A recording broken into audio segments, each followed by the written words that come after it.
Реформите во јавната администрација, наместо од суштински законски измени и подобрување на квалитетот на услугите кон граѓаните, почнаа од повисоки плати, но само за функционерите. Тоа пак дополнително ја разви дебатата за зголемување на платите во јавниот сектор. Во некои институции тоа е проследено со штрајкови и блокада на работата. Токму овие барања наспроти долгогодишното инсистирање на бизнис секторот за реформа на јавната администрација во насока на нејзино намалување и зголемување на ефикасноста, беше повод да поразговараме со Неда Малеска-Сачмаровска, извршна директорка на Центарот за управување со промени, која долго време ги следи состојбите во јавната администрација. Првен, кога се воведе минималната плата на 20.000 денари, морам да речам, иако сметам дека таа политика е оправдана, сепак таа направи толку многу притисок на платите во јавниот сектор, бидејќи одеднаш се создаде ситуација во која што вработена помошно-техничка позиција, например хигиеничар, се приближи многу до оние вработени во јавниот сектор или во јавната администрација, кои што имаат високо образование. Така да разликата во платите се однесуваше само на некои скромни 3.000 денари и тоа создаде едно големо незадоволство внатре во администрацијата. Таа спирала продолжува и со притисокот на цените, инфлацијата која што најде како резултат на економските кризи, изголемување на потрошувачката кошничка, така да одеднаш притисокот се зголемува и од страна на сите други институции. Се создаде една практика која што според мене не е соодветна, а тоа е засебно потпишување на колективните договори. Например, почна со колективниот договор во Министерство за култура, каде што се зголемија платите значително на оние давателите на услуги, ние како што ги викаме или според законот за вработени во јавен сектор, а тоа се, например, ако ги земам библиотекарите или кустосите во музеите, каде што платите толку драматично се зголемија, што платата на директорите и на административните службеници остана под платата на оние кои што се велам даватели на услуги. Па така имате Демиркапија, например, или Кратово, каде што имате библиотеки, библиотекарот зима поголема плата од директорот на таа јавна установа. И ова го поттикнува незадоволството внатре. Таа објаснува дека ваквиот нерегулиран амбиент во кој секоја институција си креира своји решенија преку колективни договори води кон нелогични ситуации кои дополнително го зголемуваат незадоволството. Например, вработените во општина Лозово имаат поголеми плати од вработените на иста позиција во една од поголемите општини во земјава, општина Аеродром. Малеска е децидна дека притисокот од јавната администрација очекувано ќе расте. Се во ова предизвикува еден сериозен хаос, кога ќе се дополни сега и со зголемувањето на платите на функционерите, притисокот кон владата ќе се засили и барањето на синдикатите ќе биде сосема оправдано дека треба и на останатите вработени во јавниот сектор и во јавната администрација, ако сакате, кои што не би добиле овие покачувања, дека ќе треба на некој начин да се изнивелира. Меѓутоа, морам да речам, буџетот е ограничен, како ќе го сервисираме овој долг ако се зголемат платите на сите, веројатно владата предвидела. И додека синдикатите и владата интензивно преговараат околу методологијата за пресметка на идните корекции на платите, логично се поставува прашањето за продуктивноста на администрацијата. Илузорно е да се мисли дека јавниот сектор може да биде исто толку брз и ефективен како приватниот сектор. Првен заради тоа што неколку аспекти го диференцираат приватниот од јавниот сектор. Првен се бара поголема транспарентност и отчетност од страна на институцијата, поголема контрола врз трошењето на јавните средства, што оневозможува дискреција при носење на одлуки, за разлика од приватниот сектор, каде што менаџерите имаат поголема моќ да одлучат и побрзо тоа да го направат. Во јавниот сектор сите овие аспекти на добро управување оневозможуваат па јавниот сектор да биде толку брз и ефективен. Меѓутоа, главното прашање апсолутно е како да го направиме попродуктивен и повеќе насочен кон резултати. Тоа е легитимно прашање. Во сегашниот систем, според мене, иако ние во посебните закони имаме регулирано прилично многу материја која што се однесува како се следи работата на институциите, во пракса не ја следиме. што испорачуваат институциите за буџетот со кој што управуваат и раководат, колку се ефективни во нивната работа. Моменталните состојби на пазарот на труд покажуваат драстичен пораст на побарувачката на одредени професии и раст на нивните плати, кои според сите прогнози и понатаму ќе бидат во нагорна линија. Од тука и логичната дилема, дали порастот на платите во јавниот сектор, ваков каков што е, голем и неефикасен, ќе може да проложи. Првен, кога ќе се решите да работите во јавен сектор и во јавна администрација, примерно сте се решиле да работите за јавен интерес. Ако сакате пари да заработите, треба да одите во приватен сектор и таму да работите. Така да преелиминарно треба да се има во тоа во предвид. Второ, треба да се има предвид дека постои ограничување на буџетот. Меѓутоа, во сегашните околности, пак притисокот на ова зголемување на платите во јавниот сектор врши притисок врз нас, приватниот сектор и врз граѓанскиот сектор, бидејќи сега и ние треба да ги изнивелираме платите во јавниот сектор, бидејќи ќе останеме без работници. Од друга страна, младите се повеќе бараат, се повеќе, би рекла, наоѓаат работа во услужни дејности кои што се нудат, каде што работат од тука, од Македонија, за странски пазари и каде што платите се исто така прилично високи. Па имам разбирање дека и институциите и владата ќе почнат да се соочуваат сега со притисок ако продолжи овој тренд, да немаат млади луѓе што ќе сакаат да дојдат во администрацијата, иако велам притисок за некои 5-7 години од сега, тоа не е сега во моментот така, односно се уште е актуелен, привлечен јавниот сектор. Малеска вели дека веќе и во администрацијата се јавува недостиг на специфични професии, како градежни инженери, архитекти и слично, за кои приватниот сектор е многу попривлечен работодавач. Таа децидна дека со новиот закон за плати и подплатни системи која е во процедура, државата ќе мора да изгради еден систем кој ќе ги одрази спецификите и проблемите на јавниот сектор. Но во целава приказна не изостануваат ни скандалозните назначувања на функционери кои дополнително ја разјадуваат и онака ниската доверба во администрацијата и нејзината ефикасност. Во годините наназад изградивме цел систем за јавна служба, изградивме силни критериуми за вработување во јавна служба, бараме компетенции од страна на вработените, бараме перформанси од страна на вработените, но сето ова не го бараме одговорност од вработените, но сето ова не го правиме за највисоките раководни структури, односно за оние кои што ги предводат институциите. Законот за висока раководна служба често пати дискутиран, често пати ни сите овие години ставен на расправа, па дури и ставен како еден од барањата на Европската комисија и на Сигма и оние кои што ја следат реформата на јавната администрација, да се засили професионализацијата на ова највисоко раководно ниво, за да може да не само по пат на политика, туку да се бараат и стручни лица кои што ќе ги предводат институциите, кои што ќе бидат и кредибилни, со интегритет, и да се засили надзорот врз нивната, врз проведувањето на политиките и програмите кои што ги зацртала владата. Кога ќе дојдат луѓе исклучиво по пат на политика, и доколку тие луѓе не се доволно квалитетни, не велам дека нема квалитетни кадри, но ако не се доволно квалитетни, се деморализира и самата јавна администрација. Законот за висока раководна служба дефинитивно нема да ги реши проблемите, но Малеска очекува дека постапката ќе биде потранспарентна и ќе се зголема шансите да се избере квалитетен раководен кадар. Најновата стратегија за реформа на јавната администрација за следниот 7-годишен период според незе во голема мерка ги повторува стратешките приоритети на претходната стратегија, ги следи препораките на Европската унија, но е недоволно амбициозна. Мене ми недостасуваат иновативни стратешки определби.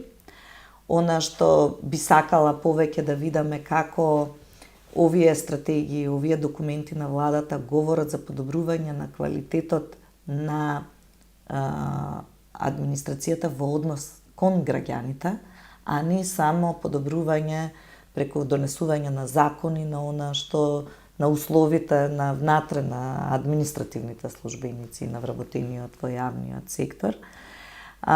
Не можам, она што не можам да видам е како го замислуваме ние како држава успехот за една реформа на јавна администрација. Која е визијата, каква администрација сакаме да видиме, како во време на анегдота, ако споредам, како во време на суперсонични млазни авиони ќе направиме оваа наша голема прилично крута јавна администрација, поагилна, помобилна, одговорна за во односите кон граѓаните. Според најновиот извештај на Министерството за информатичко општество и јавна администрација, во јавниот сектор во земјава минатата година имало безмалку 130.000 вработени, за чии плати во буџетот се издвоени 567 милиони евра или 10,7% од целиот буџет на државата.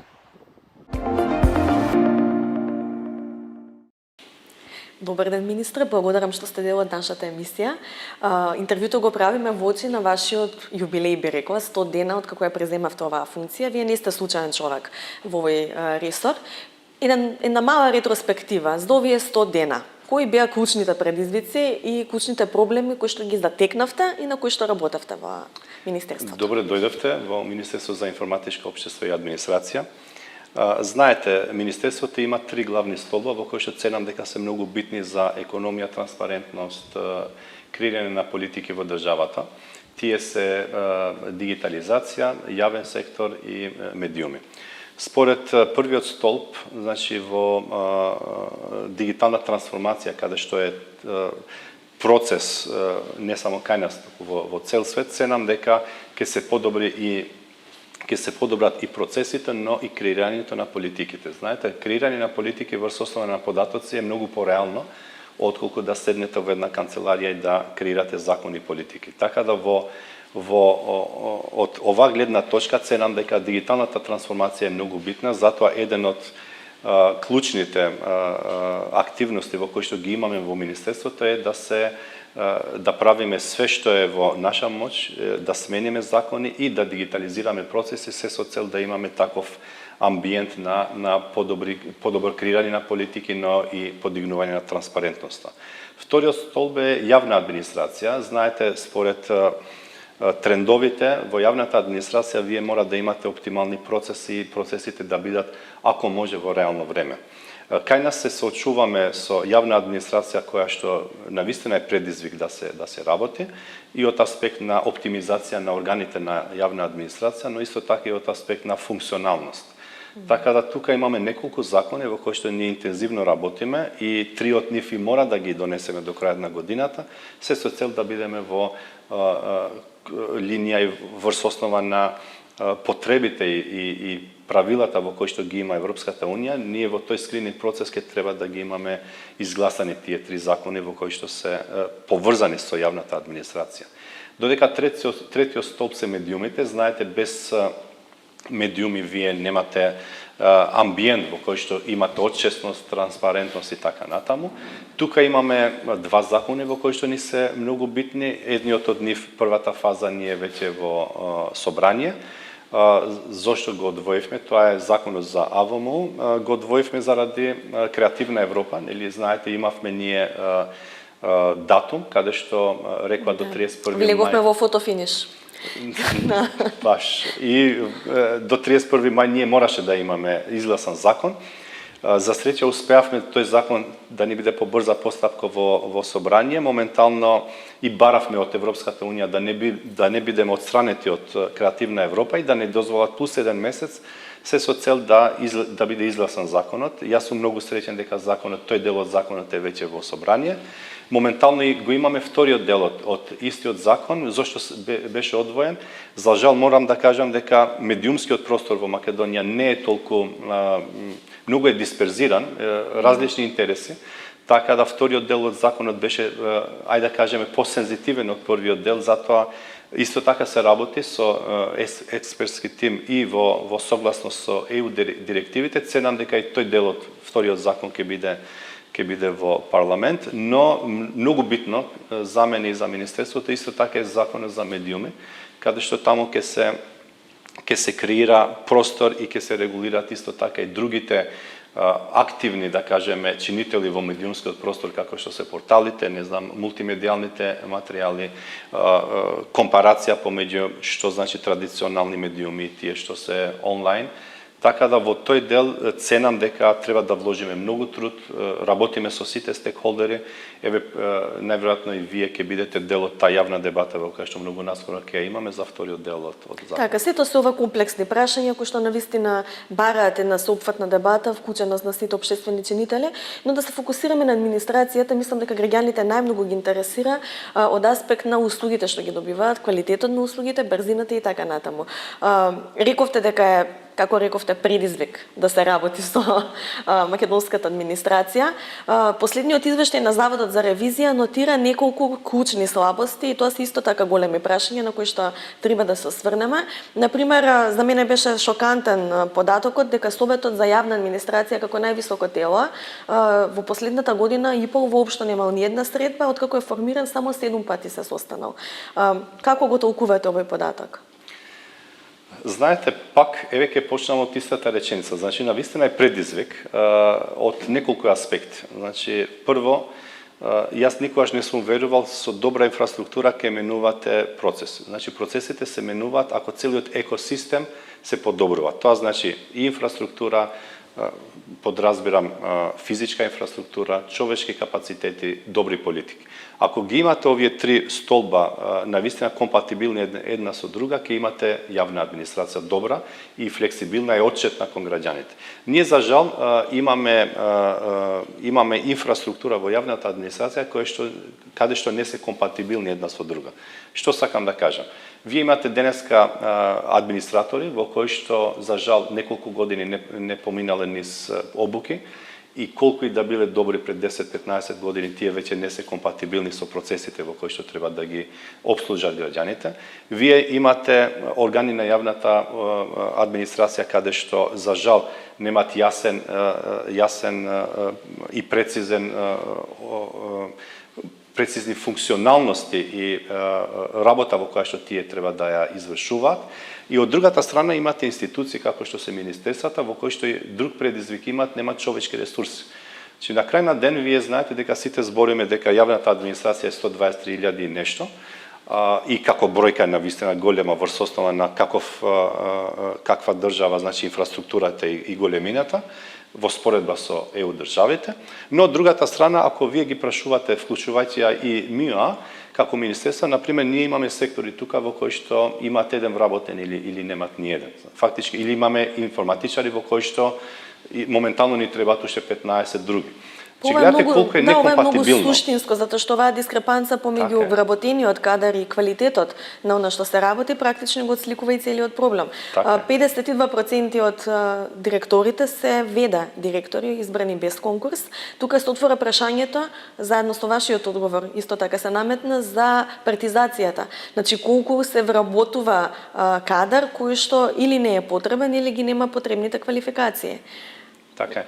Значи, за жал, од таа бројка што ја спомнав, 60% се на локално ниво вработени, 40% на централно ниво. Но за жал, тоа што кажав, немаме јасни критериуми на вработување во јавниот сектор. Ние работиме тука, имаме и закон за висока раководна служба, каде што ние како закон е готов. Зошто се одлага постојано неговото донесување? Јас мислам дека многу брзо тој закон ќе треба да биде усвоен во собранието, бидејќи навистина е многу битен.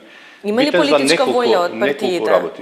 Значи тоа и се бара од ЕУ. Значи ако ние претендираме и имаме пресконференции како политички партии во кои што и знамето на ЕУ е позади нас и цело време секој втор збор ние ЕУ стандарди, ЕУ директиви и така натаму, ценам дека еве време сите политички партии да кажат дека да, ние сме за ЕУ и ние ќе гласаме закон во кој што за висока раководна служба ќе има процес, ќе има начин како се пријавува и како се се одбира еден директор Ке на се едно согласите дека има предпријатие. разлика меѓу наративот за ЕУ и како дома се владее, дали е тоа доволно европски? Ние ќе мораме тој мајндсет да го смениме, значи затоа реков во почеток, во јавна администрација не е само инфраструктура или човечки ресурси, туку треба и начинот како ние доаѓаме на работа, како работиме, кои се предизвиците и како ние се соочуваме со нив и крајната цел е кои ни се резултатите како јавна администрација. Да не го заобиколиме како се вели слонот во собата, клучното прашање е сепак политичката воља и начинот на кој што партиите, кои што ја сочинуваат владата, го сочинуваат парламентот,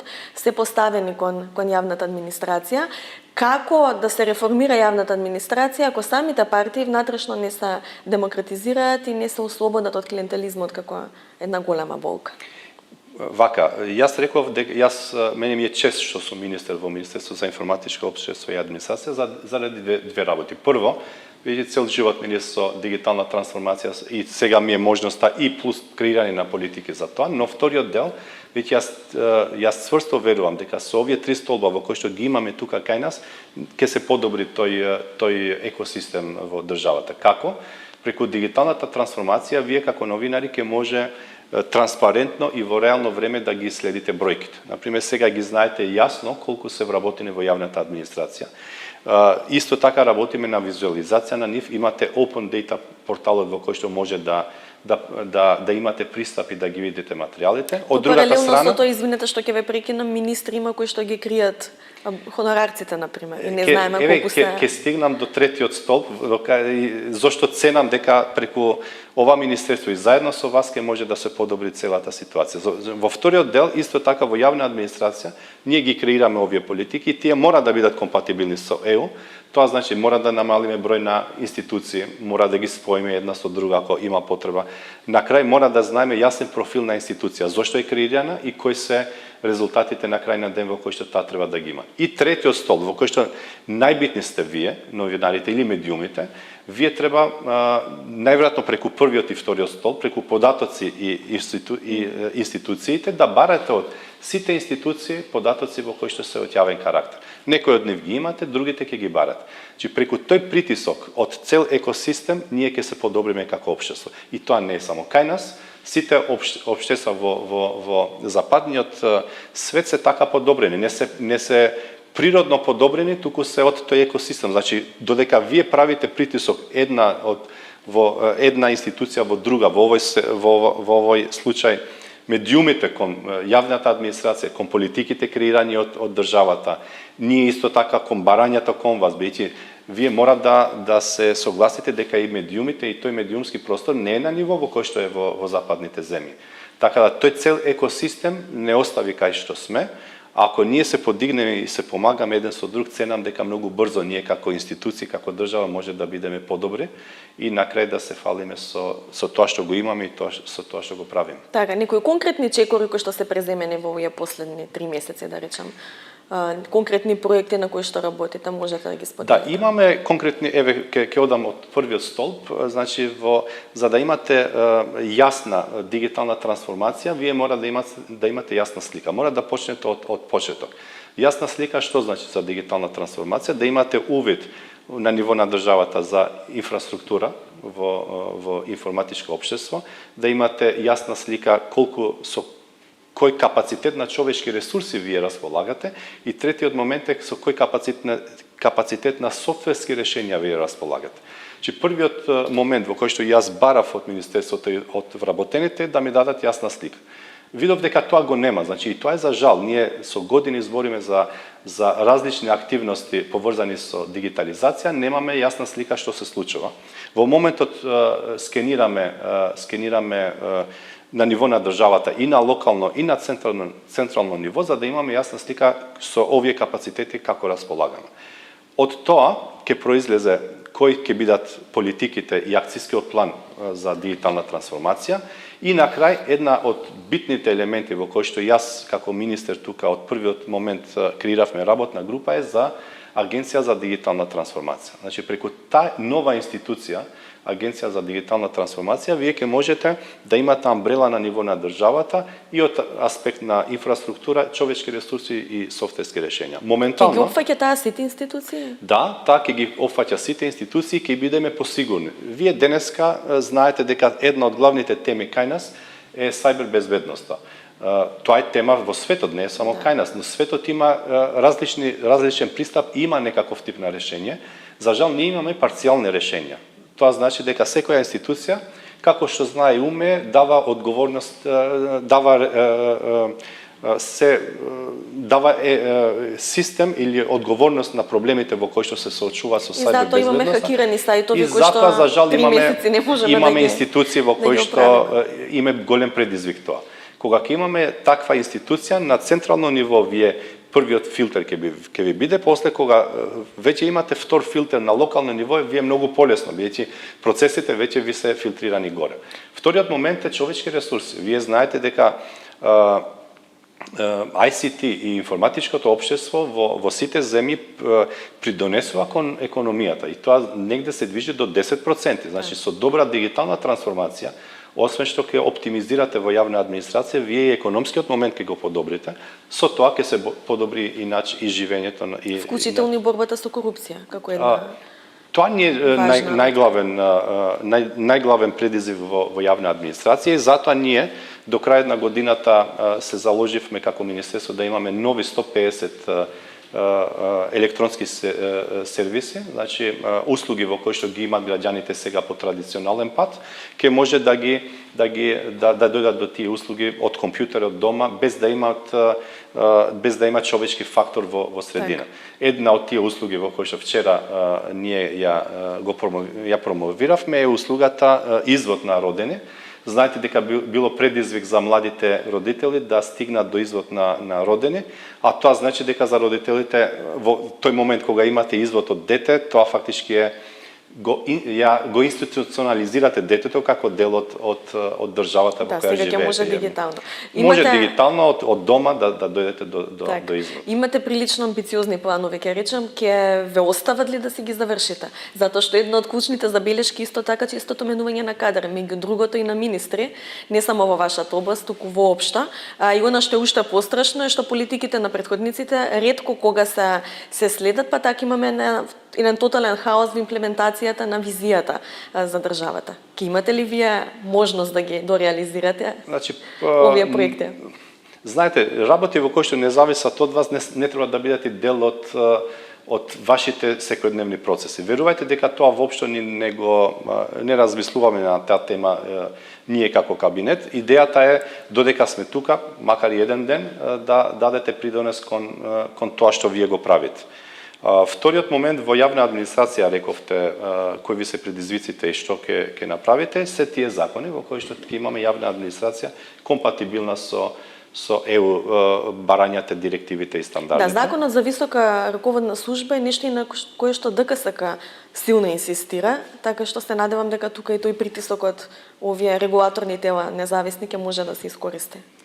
Ако нешто е многу позитивно во овој период, додека јас сум министер во Министерството за информатичко општество и администрација, се барањата од ЕУ и тие, да кажеме, датуми во кои што ни ги дават. И тоа ми дава и мене, ајде да кажеме, индиректно сила за да брзо ги решаваме проблемите и тие политички активности во кои што знаат понекогаш, знаете, да одолговлекуваат, тука најверојатно затоа ги бустираме, побрзо стигнуваме до нив. Не е само тоа, имаме неколку закони. Значи имаме закон за плати во кој што исто така е многу битен за јавна администрација. Денеска вие се соочувате со еден вработен во една институција во кој што работниот опис е ист како друг вработен во друга институција, имат различни плати.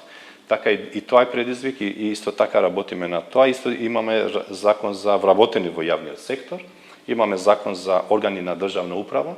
Тоа што кажавме, значи ќе треба да се оптимизират и да бидат тие органи на државна управа реално креирани врз основа на барањата и потребите во кои што ги има општеството. И исто така мора да го напоменам законот за архивска дејност, каде што се поврзува со дигитализација. денеска со што се соочуваме. Вие имате дигитален документ, од другата страна некоја од институциите вели мора да имате хартиена копија од документот. Така ние мораме и во овој дел да интервенираме за да имаме дигитална трансформација. Јас никогаш не сум верувал во парцијално решение на дигитална трансформација или тоа што сега не се случува. Значи, еве во институција во која што, еве во образование ќе кажеме, немаме дневници, имаме електронски дневник, а од другата страна на принт, значи ги копираат и наставниците пишуваат. Тоа е дупла работа. И вие кога правите дупла работа и вработениот не вие, фактички он треба многу повеќе да работи, а таа креативност во која што треба да има или таа работа во која што тоа време во кое што треба да се троши за процесите во кои што реално бараат активности нема да може да ги оствари. Така да дигиталната трансформација мора да биде некаков тип на револуција, да кажеме од денеска нема хартија, дајте ке работиме све на малку подрастичен пристап еден. Мораме да имаме така, знаете, светот веќе и во близина, еве Албанија имаме јавна администрација без хартија, можеме и ние. Апсолутно, дека можеме, само прашањето е повторно за политичката волја. Благодарам за интервјуто, ќе ја следиме вашата работа, веројатно после 100 дена повторно ќе се видиме. Дел од овие работи кои што ги набројавте не се од сега, датираат од подамно овие проблеми, така што треба навистина политичка волја и посветеност за тие да се надминат. Ви благодарам за времето. Јавната администрација е клучна, не само со водечката улога која ја има за инвестициите, ориентирани кон иднината, и зелените и дигитални јавни добра, туку исто така и за подготвеноста за кризи и социјалната правичност. Истакна Елиса Фереира, комесар на ЕУ за кохезија и реформи, во својот говор на конференцијата поддршка на развој на вештини преку реформи. Според Фереира, јавната администрација се соочува со двоен предизвик, односно мора да обезбеди испорака на услуги кон надвор, додека во исто време се реформира и преквалификува од внатре.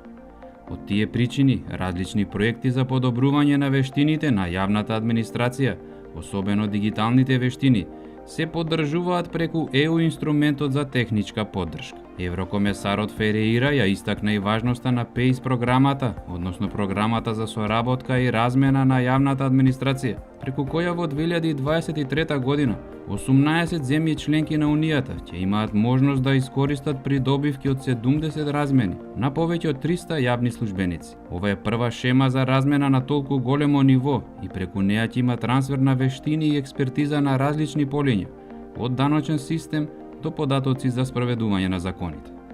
Повик за користење на достапните ресурси под директно управување, за покривање на задачите поврзани со интероперабилноста на помалите градови и општини, за да се обезбеди успешна дигитална транзиција на долг рок, упатија членовите на Европскиот комитет на регионите во своето мислење за Законот за интероперабилна Европа, кој е предлог на Европската комисија. Членовите на комитетот ја повикуваат комисијата да усвои појасни правила и да преземе јасна финансиска обврска, за да има сигурност дека локалните и регионалните власти нема да мора да одат над своите можности во однос на обезбедените ресурси за имплементирање на решенијата за интероперабилност. Според комитетот, локалните и регионалните власти треба да го имаат последниот збор за темпото и обемот на имплементација на решенијата за интероперабилност на терен. Инаку Европската комисија во ноември 2022 година го усвои предлог Законот за интероперабилна Европа со цел за јакнување на прекуграничната интероперабилност и соработка на јавниот сектор низ Европската Унија. Законот треба да го поддржи создавањето на мрежа на суверени и меѓусебно поврзани дигитални јавни администрации и да ја забрза дигиталната трансформација на јавниот сектор во Европа. Јавната администрација во земјите членки на ЕУ би можела да биде поефективна и поефикасна, покажа истражувањето на јавното мислење во ЕУ, Евробарометар, спроведено во април, а со цел да се видат размислувањата на граѓаните на Унијата за потребни реформи. Според добиените резултати, повеќе од 45% од граѓаните сметаат дека јавната администрација во нивната земја е сложена и бавна, а за да се зголеми довербата во јавната администрација на нивната земја, таа треба да биде помалку бирократска и потранспарентна за одлуките и користењето на јавните средства. Околу 1/3 од испитаниците сметаат дека поголема комуникација и рационализирана интеракција со граѓаните и подобро квалификувани државни службеници би помогнале да се подобри довербата во јавната администрација. Според истражувањето, речиси половина од граѓаните на ЕУ веруваат дека јавната администрација треба да биде поблиску до луѓето и да користи различни директни канали на комуникација, вклучително интеракции лице в лице, како и да обезбеди појасни информации за процедурите и услугите.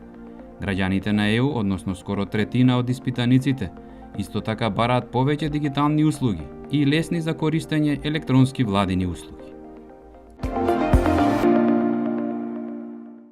Ефикасна јавна администрација која на граѓаните им нуди услуги навремено и брзо не може да се постигне без автоматизација и дигитализација на работните процеси. Поради тоа, Министерството за јавни расходи и реформи на Ирска реализира проект преку кој ги анализираше сите можности за автоматизација на работните процеси, што подразбира употреба на роботски софтвер за извршување на рутински, стабилни и компјутерски базирани задачи, кои вообичаено се спроведуваат од страна на државните службеници.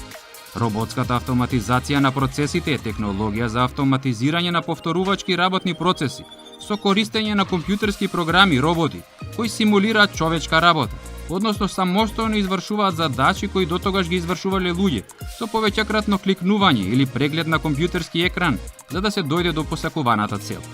Користа од роботската автоматизација на процесите, Министерството за јавни расходи и реформи на Ирска ја согледа преку својот сектор за човечки ресурси. Па така, доколку некој сакал да поднесе документи за вработување, потребно било да се пополни електронски документ, од кој податоците подоцна службеник ги префрлал во табела во друг тип електронски документ. За да се пренесат податоците на еден службеник му биле потребни од 4 до 5 минути по апликација. Со иновативното решение за спроведување на работните процеси било потребно помалку од 10 секунди. Поради автоматизацијата, службениците кои се сега слободни може да помогнат околу други рутински процеси кои бараат вклучување на човек.